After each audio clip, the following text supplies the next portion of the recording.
Hi everybody, my name is Jan Dufour. I'm an independent Stampin' Up! Demonstrator. I live just outside of Louisville, Kentucky. If you're seeing me on YouTube and you want the project sheet, which I will post on my blog, you need to go to stampmesilly.com. If you would like a new catalog or if you have any questions, you can email me at jandufour@yahoo.com. And if there's anything that you'd like to purchase, you can go to my online store at jandufour.stampinup.net. All right, let's put this aside. Today, we're doing everything about Celebration, which only lasts until the end of February. We're using Jungle Pals, which you get free with a $50 order, not including shipping or taxes. And then the die set that comes can be used with it requires a $100 purchase without taxes or shipping. So altogether, it would be a $150 purchase. So I just wanted to show you how cute this was. I did one that says love you more. I have a couple of tricks that I did with this little saying, and I wanted to show you a couple of things that are different, if you will, than what you would expect. One being the tree. So let's put this aside, and I wanted to show you the tree die. If you look closely, does not have an edge to cut along that edge. So that means you can have this skinny tree, which is exactly the width of it, or you can make a really fat tree if you want to. And this part here would not be embossed. So that's one thing to know about the particular die set, which let me put it back where it belongs so I don't lose it. It goes in here with all the rest of mine. And then I'll show you the trick when we get to the sentiment. So I'm going to just put that up here. We start with a card base. Now this is a 5x7 card, which is not my usual. I usually make A2, which is 4.5 by 5 1/4, 4 1/4 by 5 1/2, just so I can confuse you. But you would cut 10 by 7 and score at 5 to get this. And we got a piece of Designer Series paper, which is called Softly Stippled. And it's not something that matches necessarily the jungle, but it had the colors I wanted, and also it was not real prominent. It looks like leaves and jungle. So that's the reason I picked that. It is very beautiful, and there's a lot of other really nice things that come in there. But and this piece, let me put this on and I will tell you. Again, it will all be on my blog, in the project sheet, in the actual posting for this particular one. Let me just put this down and then I'll tell you. So the DSP is a secret because apparently I can't see it. So let me measure it for you real quick. My printer is acting up and it's not printing every line well, so it's kind of messing up. So this is a 4 3/4 by 6 3/4. And that gives you a nice 1/8 inch all the way around. And then we're going to go ahead, and this is wild wheat. Let me see if I can read the measurements on wild wheat. Yes, 4.5 by 6 1/2. We're just cutting it down by 1/4 inch each time. So we will do this one next. And then we're going to work on the basic white, which in the meantime, just because there's several layers of glue, I'm just going to push that off to the side. You can still see it. It's still there. But we're going to work on making the inner panel of basic white, which is 4 3/4 by 6 3/4. And you need to make, let's see, one of those, and then a larger one for the inside, which is the same size as the DSP. So on here, we're going to build our set. Now, as I had mentioned, when you cut out the tree, it doesn't actually cut off that side. So you need to give it a little bit of a clip here for it to let go of the wild wheat. And then, as you can see, I also cut out a branch, and that's so that there's something for my little guy to hang off of. So, and I chose to leave a little bit of a border on the edge so that the white would also show through. When I'm done making the card, I'm going to show you how to make a 5x7 envelope. I'm going to put a little bit here. I'm not putting it at the end right now over there. I am on the rest of them. And the reason for that is because I want to add the branch, and I want to be able to lift it up easily. So as you can see, I'm not leaving a huge gap, just about 1/8 of an inch to put that there. I did get these glued down, and then so next I'm going to put this one on, and since I left that up, it will be easy enough. So we'll just put some glue a little bit on here. Now I don't use the small tip glue. You know, I just don't need it enough, I guess. And, you know, if I get a little extra glue where it doesn't belong, I can just wipe it off. So I'm just going to stick this underneath here a little bit. Maybe this much. You can see I'm heading for that corner over there. And then I just moved it. That's what I did. I just clipped that off. And then I used this other piece, and I made a mess on my glass thing, which it's so nice. It wipes clean. I'll show you a little bit more about that piece in a minute. So this one, you know, you can add it or not. It doesn't really matter. I just liked it because it changed the size a little bit. When you get too much glue, just wipe it off on a piece of paper that's already in your garbage. And don't tell me you don't have any in there, because I won't believe you. There we go. So we added that to it.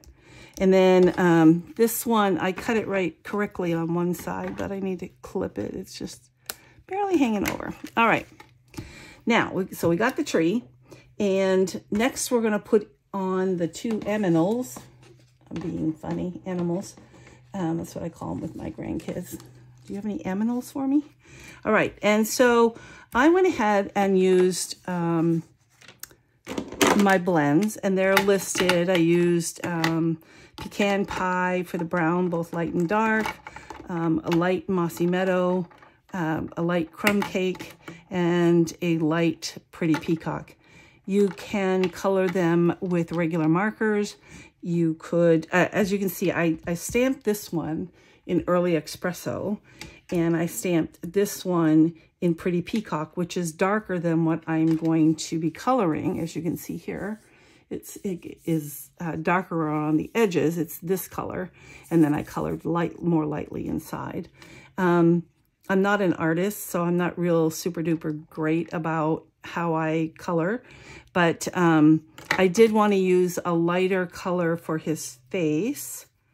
Yeah, whoops, I'm going to use the little end. And you should actually have a piece of paper. I'm going to use something I shouldn't, but it's right here, and I'm going to do it. For the inside of his face, because his face is lighter. Now, if you're using watercolors or watercolor markers, that's fine, even though Early Espresso and the Pretty Peacock is not color fast, if you will, with water, because it's a dye ink. Just go ahead and be more careful around the outer edges. And then if you want to pull that color in, you can go over it a little bit with whatever you're using, whether it's a watercolor brush or or a one of our blend markers that you can use with watercolors. That will help bring in the color. When you use alcohol markers, it does not create that blending effect. Now this is done without any coloring, shading at all. One easy way to add shading is anywhere there are little lines. That's Stampin' Up's way of telling you that there should be a little shading going on there if you're going to do any shading at all. And that would be enough. Wait a second, the ink draws in and it blends itself out very nicely. So you really don't have to do anything else more than that. Even using the same color over and over will just darken the color, even though it's the same color. The next layer makes it a little bit darker. You can use the dark if you want to and blend it in. I did with this one. I use it, and like I said, it's a small area, so it's even harder for me to blend it. But for me, I think, let me show this to you up close. I think for me, this is enough blending. I'm quite happy with that. And he is going to go up here, so let's put some dimensionals on him. And I think actually I can put 3. I'll put one of the half ones that are on there. I cut my group of dimensionals in half, and so that leaves at the top row a line of half dimensional, which comes in handy. You can also obviously use smaller ones, but see, that half one works really well. So I'm just gonna park him. I am gonna kind of cover that up. Not that it looks bad, but I just feel like I want to. I want him holding on to the branch though, so I cover it up just a little bit. Then for the alligator, I just used one color of Mossy Meadow, the light, and then I did use a little bit of this is Pretty Peacock. He's stamped in Pretty Peacock. Again, I'm just going to go ahead and color. I am not an artist. And when I work at it and it's flowers and it's maybe distinctive stamping, I can make it look pretty decent because distinctive stamps have stippling in them. And even with stamping it one color, it will look like you have spent time blending, which is very nice for us. We have really good artists at Stampin' Up, and they do a great job. But anyway, so I am just quickly coloring this in like you learned when you were in kindergarten, trying to stay inside the lines. Doesn't always happen, but you know, I try. And again, because they're alcohol, give it a second to blend in because you may be surprised at how well the blending happens. Like just coloring back and forth. Let me pick this up. I wasn't even trying to blend, but there are sections that are lighter in color. I'm just going to leave it like that. I'm going to use the Pretty Peacock just on the little spiky tails. It matches the outline and does give it a little bit more texture, like I actually worked at it. I'll do his nails that color. I'm going to leave his teeth the way I left them, colored over with the green, and I'm okay with that. All right, so Stampin' Blends are done. We're going to go ahead and put some more dimensionals on this guy and put him down at the bottom. I'll put one up on his tail and one here. All right, and get rid of this too. I'm going to need the other side of that later because that is the secret directions on how to make a 5x7 envelope, which I will share with you. Now, if you watched my other video from last week, I had moved my my garbage from one side of the table to the other, and I kept throwing things on the floor. So I put it back to where it belongs, and I'll just work on a little bit more centered. So I'm putting him down here, making him kind of look at you. Now, for the Love You More, when you take, and I used the perennial postage to make these, they're the same size. And then when I used the next layer up, the next biggest size, which, you know, it does look beautiful because it's, you know, perfectly proportioned. I just didn't want it quite that big. I'm just not going to center it. It was hiding both of the leaves a little bit, and I didn't like it. There's two things you can do to fix it. First of all, find something else to use. And with these having the rounded edges, it fits in there nicely.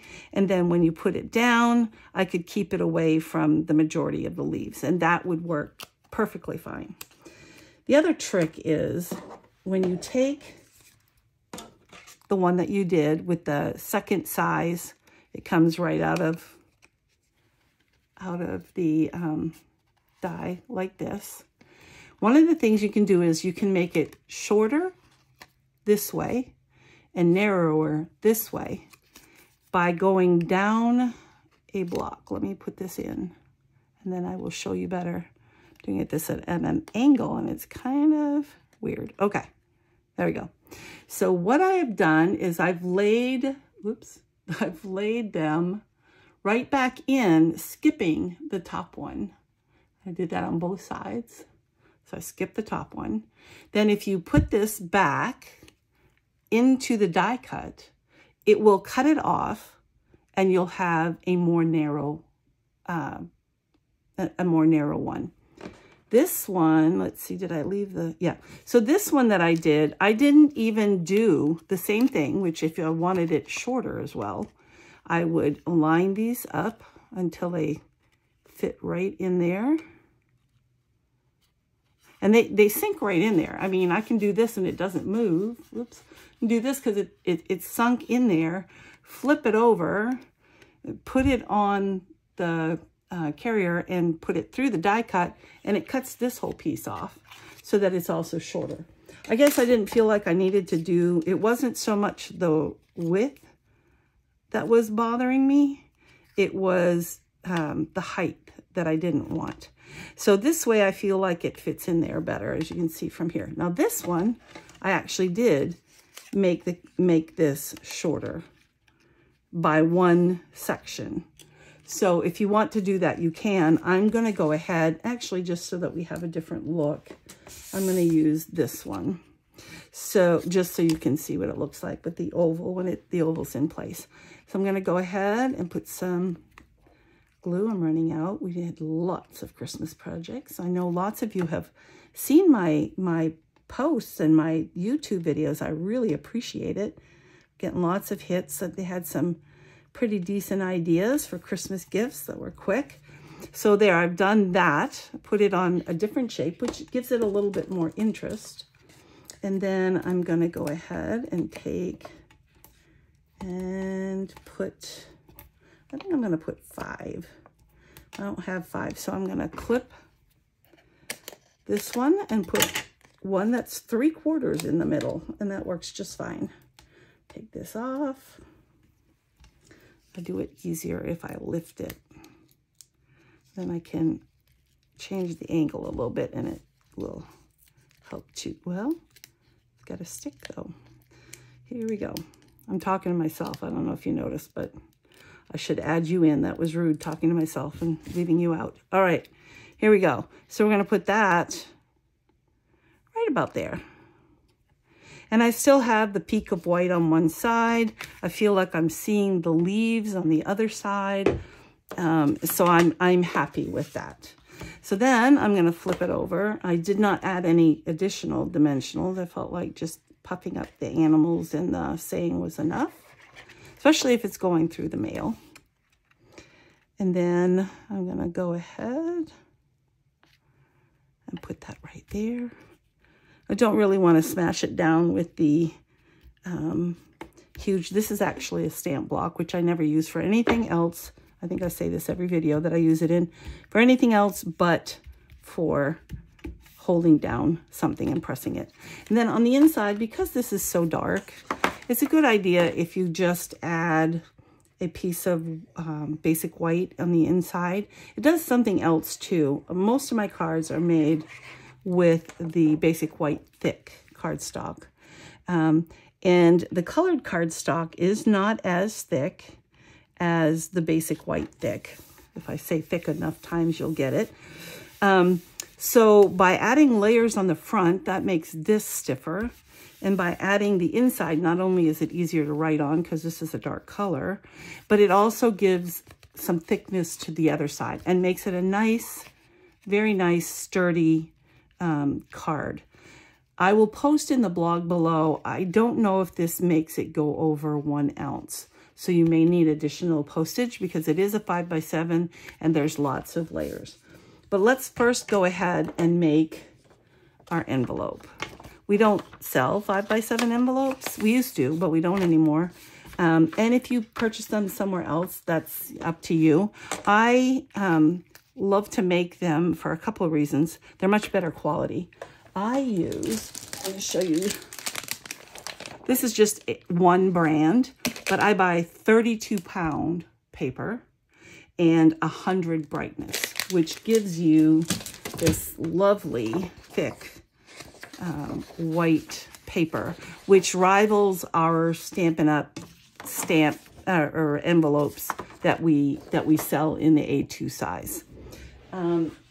There is also on the blog, again over at my my blog site rather, there'll be an envelope template, which this is the way I used to do them a long time ago. It's an old one, but I'm not going to redo it. It's accurate, so there's really not any need. Blue is tear and tape. Red, you cut away. And then this is where you score. Let's see, I have the directions there. All right, so along the 8.5 inch side, you're going to score it at a 1/2 inch. And when I'm using paper rather than cardstock, normally I use the very small tip. On paper, I use the bigger stick, the bigger ball on the end of it. So we're gonna do a 1/2 inch. Yes, a 1/2 inch. And at 8. So basically we're marking a 1/2 inch on both sides. You're gonna rotate it, and along the 11 inch side, you're gonna score it at 2 1/4 and 7.5. And that's it as far as things that you have to measure. So then I'm going to go ahead and fold and burnish it.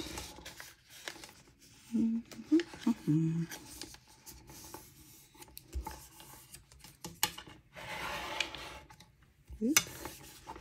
I kind of went off the track there. And then on this side, open it back up. Well, open it back up. Easy to say. All right, and then fold it down here.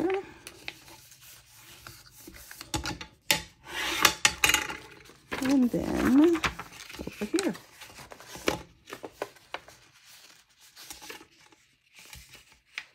Having a hard time. There we go. Holy cow. We're having a trouble here. I guess I was afraid to push too hard. And then I sabotaged myself because my marks are not thick enough, but that's okay. So we take the smaller end up here, which is here. I'm going to turn it upside down so it matches. And you are doing one of two things. I'm not going to cut out these sections right now because I'm going to show you an alternative. But you basically cut up to the first score mark, and then you do a little bit of an angle cut so that you can see that there. And you do the same thing on the other side.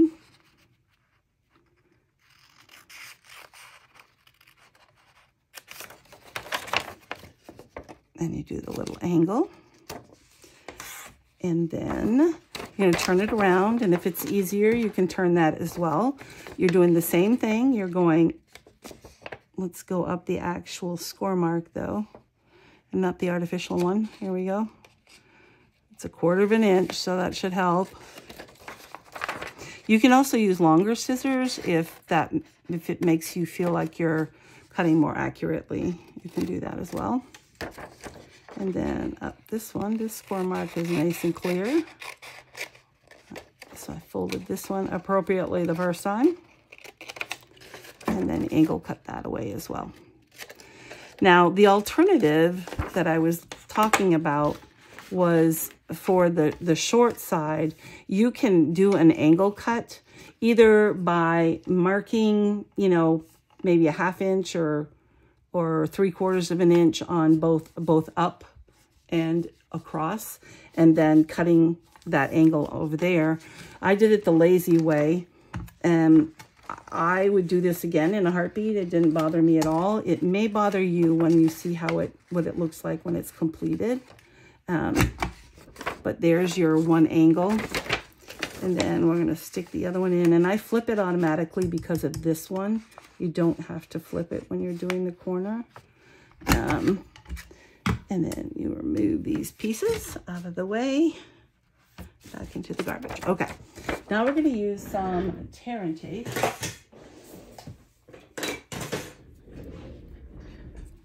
And it tells you, I'm putting it back in the right position, tells you where to put it.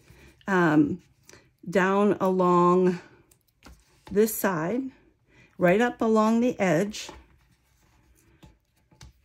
to the end, and again over here. And the reason we do it here and not on the other piece up here, like putting it on the flaps, is because you want to make sure this is the piece that's going to decide where it sits. So it's better to put it on the piece that makes the decision.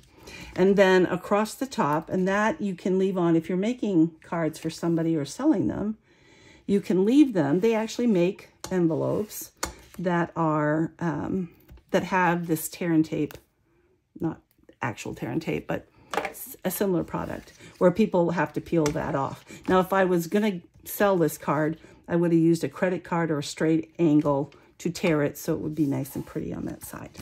But we are just making this for today. So go ahead and take off these pieces down here. And be like Julia Childs and throw this over my back. It just means I have to pick it up later.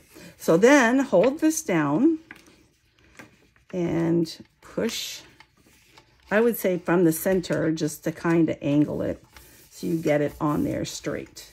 And there you have your wonderful envelope. It just slides right in. There's actually extra room. You could adjust it to make it tighter if you wanted to. The reason I said before you decide to do this, decide if you're okay with that, is if you look, and I didn't fold this exactly right again. Let's get this on the actual score mark. There we go. If you look really closely, there is a teeny tiny little piece that belongs to this. If that bothers you, then don't angle cut it with the punch. Go ahead and measure it. This angle is actually 3/4, so use a 1/2 inch when you're marking along the line. 1/2 inch this way, 1/2 inch this way, draw the line and then cut that if that bothers you. It does not bother me. But you have a beautiful, just a beautiful envelope because of the thickness of the paper, and I'm comfortable that this will not get, you know, jammed up in the mail because of a thin envelope. It will definitely hang on to it. I did put a little tiny gem on there, and that comes from our new, it's also a celebration. I'm trying to show you all the pretty things that are in celebration. And it's called Opaque Faceted Gems. And I picked one that is, I don't know if it's actually Pretty Peacock. Yeah, they don't give colors because they're not actual, but it certainly looks lovely with it. So I hope you enjoyed this project. If you want to see more 5x7 cards, let me know. Some people really like them and lots of people don't like them. So because they feel like it wastes paper if they're making them themselves. Let me know down below. Leave me a comment and I'll be happy to check out how many of you would like to see this type of card again. Thanks for stopping by. Remember, it is Celebration, so you can get any of these with a purchase. Also, if you want to join, which is not something I talk about often because I am not a salesman, for one thing, but the join opportunity this time is really good. For $99, you get $125 worth of product, anything you want. And then you get to choose one of two options. The first option is this beautiful glass mat, a silicone pad, which when you put it down, it doesn't move. So if you put your stamp pad here, you can be blending and it's not going anywhere. You can watercolor up in here. Our spots also actually fit there. And then you have this new version of a chamois. First of all, it's thinner. It stays wet nice and long. It does not dry crazy like our other one does. Our other one looks like this one is dry, and you have to wet it for it to fit anywhere. It's also a little bit bigger.